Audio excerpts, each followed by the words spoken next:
انا عارف ان في ناس كتير ما بتحبش المناظر اللي زي دي، وممكن تبقى شايفاها هدوء زيادة عن اللزوم، وان مفيش ناس ومفيش بشر.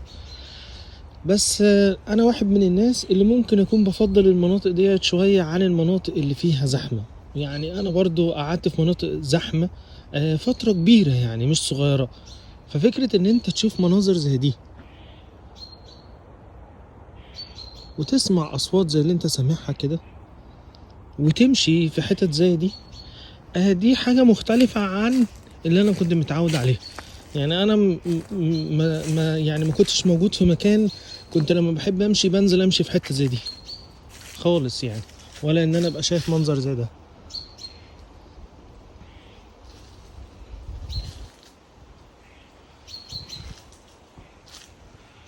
لا، ما كانش بيحصل يعني. فكان الواحد دايما حياته في زحمة، ولكن المدينة ما زالت مكان لازم يكون متواجد. يعني ما ينفعش يكون ده كل الاماكن اللي انت هتشوفها او تعيش فيها. ما ينفعش تبقى مدينة، برضو التوازن حلو. محتاج زحمة، محتاج تشتري حاجة تروح، ولكن اوقات كده لما تحب تصفي دماغك بعيد عن الدوشة ممكن يبقى مكان زي ده. مش هقولك ان هو هيبقى احسن حاجة في الشتاء، لان حاليا الشمس طالعة الحمد لله. يعني احنا في شهر 9 والمفروض ان الدنيا تكون بتشتي، ولكن الشمس في الارض اهي، هي داخلة طبعا من فوق متغلغلة، شايفينها فين؟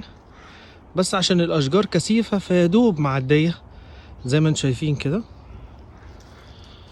ولكن في الشتاء برضو بيكون ليها الراحة بتاعتها. الطرق ديت ممكن ما يكونش ليها يعني قريبة، ملهاش نهاية قريبة، ولكن الممرات دي مش عشان رامي بيمشي فيها، يعني عشان في ناس على فكرة، يعني مش انا لوحدي. طالما الارض عاملة كده يبقى في ناس كانت بتمشي هنا كده. مفيش ناس في الحتة دي بتمشي، يعني هتلاقي في حاجات في الارض، ولكن هنا ده معناه ان ده في ناس بتمشي في الممرات اللي زي دي. فطالما في ناس يبقى مش رامي لوحده هو اللي يحب حاجة زي كده. ولكن انت ممكن تيجي تتمشى شوية، تغير جو، بتكون حاجة كويسة. معرفش هتتفقوا معايا ولا لأ.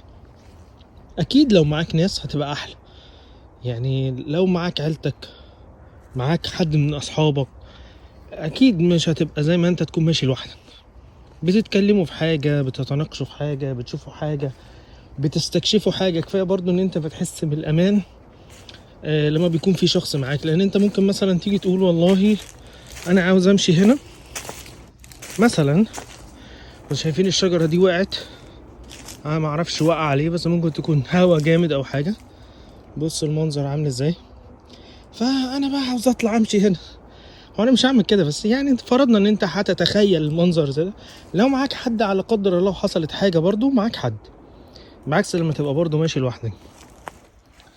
ولكن الحاجات اللي زي كده دي بتبقى بيوت لبعض الحيوانات هنا عشان بيخش يستخبوا فيها. بصراحة الشجر هنا كبير جدا جدا وعالي جدا جدا جدا في المنظر اللي انتم شايفينه دوت.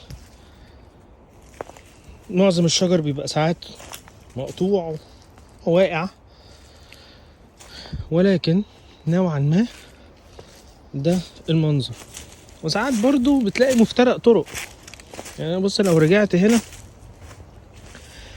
خلي بالك، انا ممكن امشي كده وممكن امشي كده.